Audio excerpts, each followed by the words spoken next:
Hi there, my name is Alexandra Goodwin, and I am so happy today because we are celebrating National Poetry Month. April is National Poetry Month, and poetry is one of my first loves, and I never outgrew it, and I would love to share with you some of my favorite poems.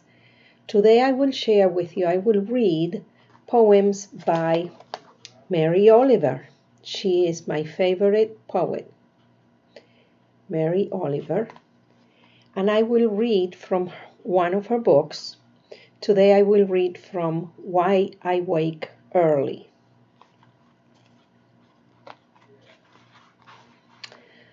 The lover of earth cannot help herself. In summer, through the fields of wild mustard, then goldenrod, I walk brushing the wicks of their bodies and the bright hair of their heads. And in fact, I lie down that the little weightless pieces of gold may float over me, shining in the air, falling in my hair, touching my face.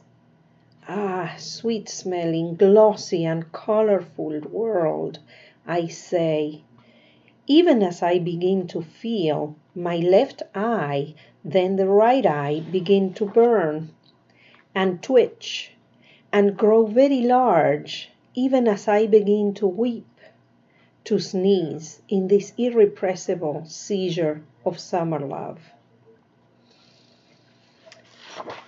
Delicious, delicious poem. How everything adores being alive. What if you were a beetle, and a soft wind and a certain allowance of time had summoned you out of your wrappings, and there you were, so many legs hardening, maybe even more than one pair of eyes, and the whole world in front of you? And what if you had wings and flew into the garden, then fell into the updipped face of a white flower? And what if you had a sort of mouth, a lip, to place close to the skim of honey that kept offering itself? What would you think then of the world, as night and day you were kept there, oh happy prisoner, sighing, humming, roaming that deep cup?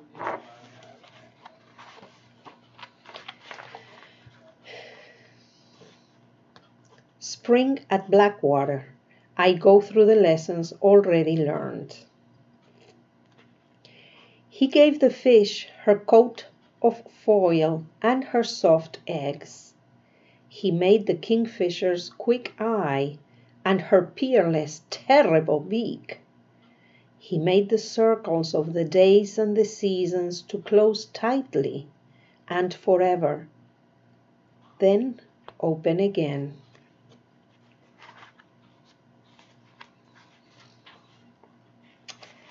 The lily.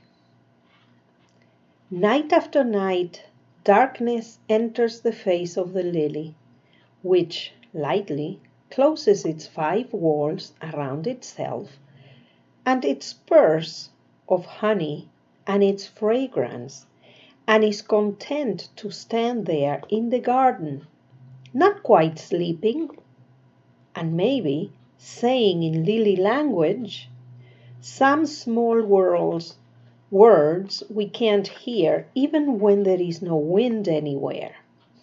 Its lips are so secret, its tongue so hidden, or maybe it says nothing at all, but just stands there with the patience of vegetables and saints until the whole earth has turned around and the silver moon becomes the golden sun, as the lily absolutely knew it would, which is itself, isn't it, the perfect prayer?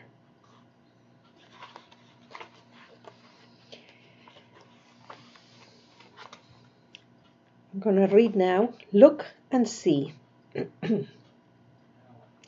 This morning at waterside, a sparrow flew to a water rock and landed by error on the back of an eider duck.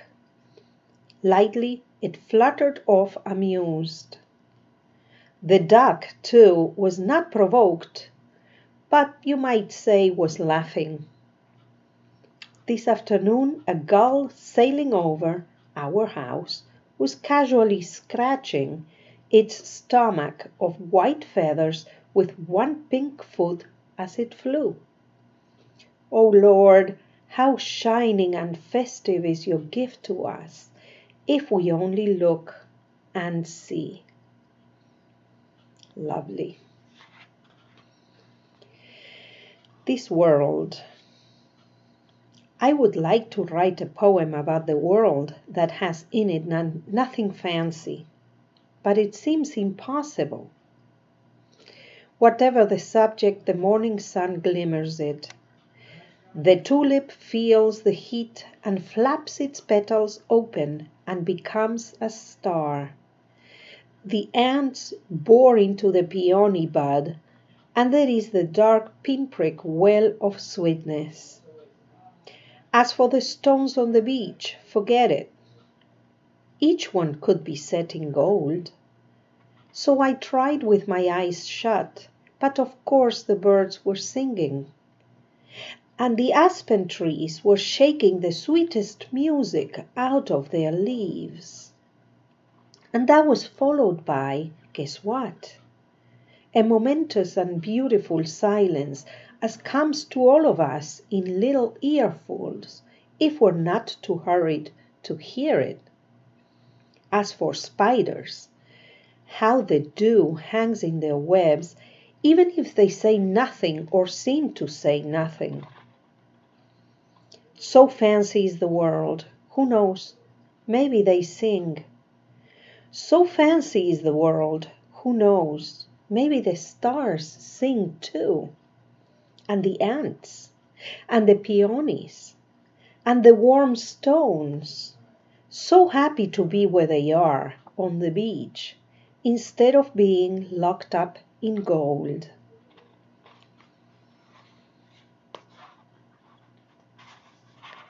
This morning I watched the deer. This morning I watched the deer with beautiful lips touching the tips of the cranberries, setting their hooves down in the dampness carelessly. Isn't it, after all, the carpet of their house, their home, whose roof is the sky? Why, then, was I suddenly miserable? Well, this is nothing much. This is the heaviness of the body watching the swallows gliding just under that roof. This is the wish that the deer would not lift their heads and leap away, leaving me there alone.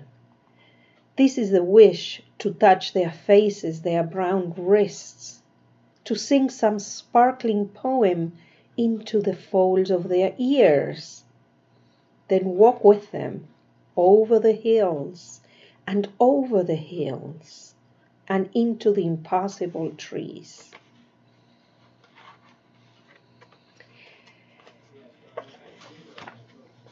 The old poets of China. Wherever I am, the world comes after me. It offers me its busyness. It does not believe that I do not want it.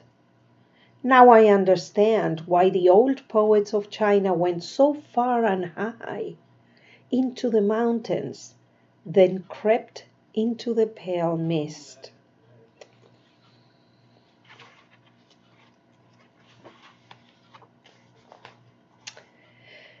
Mindful.